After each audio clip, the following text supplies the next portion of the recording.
Kapatid, may tanong po ako sa iyo. Naranasan mo na ba yung tumingin ka sa bank account mo at nagtanong ka, sumasweldo naman ako ng maayos pero saan napunta ang pinaghirapan kong pera? Kung yan ang tanong mo, hindi ka nag-iisa because yun din ang tanong ko dati nung ako ay nag-uumpisa. Pero eventually, natuklasan ko, ang problem ko pala is not my income problem. My problem pala is a system, is a money mindset problem. Kung paano natin mas-solve yan, pag-usapan natin ito.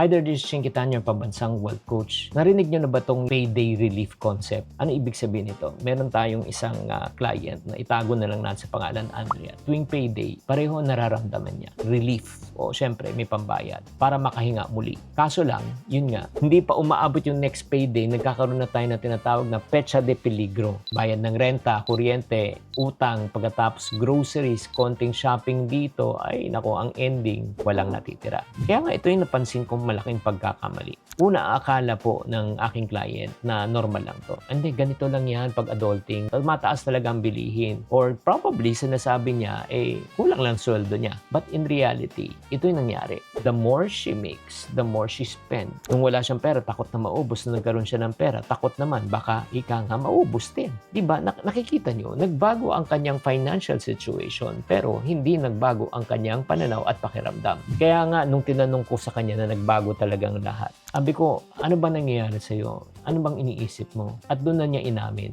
Sinabi niya, honestly, kailangan na niya talaga ng malalim na tulong. Hindi niya alam kung saan napupunta ang perang pinaghirapan niya. Nung sasagot na ako, akala niya, nasa sermonan ko siya. Pero instead na sabihan ko siya, isang tanong lang ang binalik ko sa kanya. Tinanong ko, bago ba dumating ang sweldo mo, alam mo ba kung saan napupunta ang bawat pisong pinaghirapan mo? Sabi niyo, yun ang ibig sabihin. Kasi kung ang pera pinaghirapan mo ay walang address, ito ay pupunta sa walang pupuntahan. Natigilan si Andrea. Kasi ang totoo, hindi naman niya talagang sinasabi at hindi naman daw niya binibilang kung saan dapat pumunta. Sinabi ko, pag wala kang address na pupuntahan ang bawat piso mo, ito ay pupunta sa online shopping app. Ito ay pupunta sa travel. Pupunta to sa restaurant. Papunta to sa favorite coffee shop mo. Because your money don't have an address. Wala siyang purpose. Napatahimik siya. Kasi buong buhay niya, ang nagdidikta ng kanyang spending habit is based on impulse, hindi dahil sa plano. That's the reason why I just want to challenge you.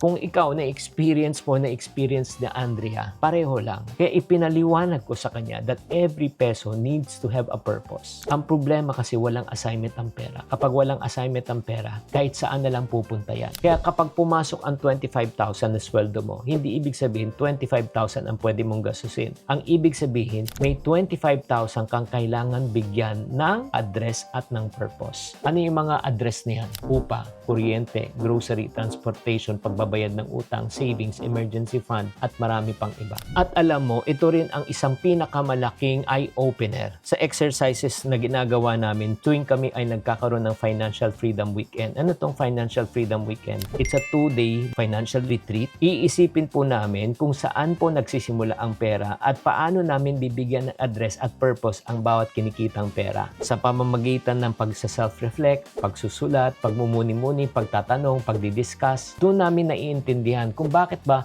napakagastos po natin, kung bakit ba napakakuripot natin, kung bakit ba masyado tayong impulse buyers. At ganun din ang nangyari kay Andrea. Sa unang pagkakataon, umupo siya, dala niya ang kanyang notebook. Nung sinulat niya lahat, ang kanyang income, ang kanyang bills, ang kanyang utang, savings, needs, and wants. Sa unang beses na kanyang buhay, nakita niya ng buong picture. Una, saan napupunta ang kanyang kinikita. Pangalawa, kung ano ang dahilan kung bakit siya gumagastos. At doon niya na-discover that she does not have an income problem, but she has a mindset and a system problem. At doon na namin nakita ang katotohanan kung bakit siya magastos. Kasi nung bata pa siya, napagkait siya ng panahon na hindi niya nabibili ang mga gusto niya. At sinabi niya sa kanyang sarili, pag ako nagkapera, bibilhin ko ang mga bagay na hindi ko na-experience. In other words, nagkaroon siya ng mindset of the healing of the inner child. Kaya kahit ngayon, kahit kapos siya, ayaw na niyang maramdaman yung ma-feel na made-deprive siya. So gumagawa siya ng paraan to the point na siya ay umuutang. Na-discover din namin ang mga tinatawag na financial leaks. Ang mga financial leaks sa mga bagay na ginagastos niya araw-araw na hindi niya napapansin nagpa-pile up. Dito namin nakita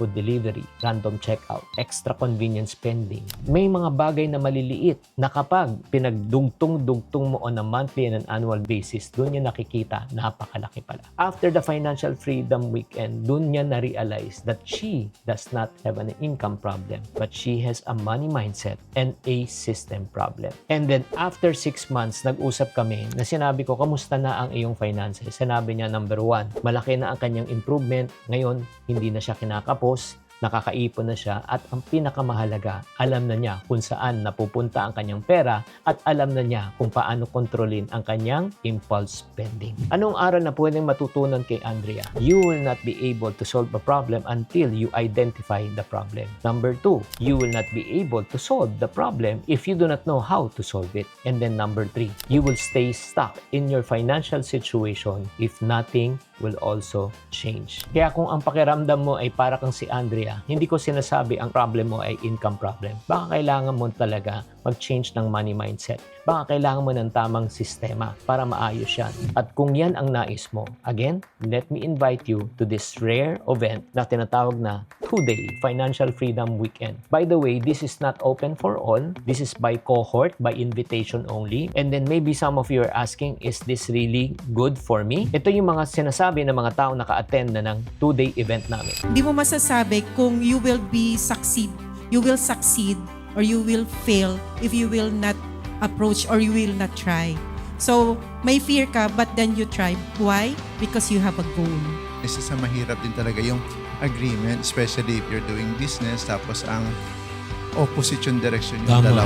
This is a time that instead of dwelling on too much planning, just implement and then learn as I go. For me, it's time to change and be true to my word na magbabago na, gagawin ko na.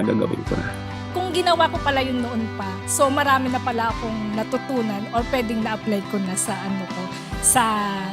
sa gusto kong ma-achieve sa buhay. Kaya pala talaga na ang tao ay magkaroon ng financial freedom. So thank you po at sulit ang bayad po dito. So day 1 pa lang ng financial freedom, sobrang sulit na. So for the next session, I dare you to. Kaya kung yan ang gusto mo at ninanais mo, join us again in our Financial Freedom Weekend. This is via invitation. All you need to do is just go to the link below or just type FFW sa comment section, because I do believe every peso has a purpose for your future and for your loved ones. So see you at Financial Freedom Weekend. Chinky Tan, with over 6 million Facebook followers, 2.8 million YouTube subscribers, and 2.4 million TikTok fans, is now all out to share with you the most practical, simplest path to lasting wealth.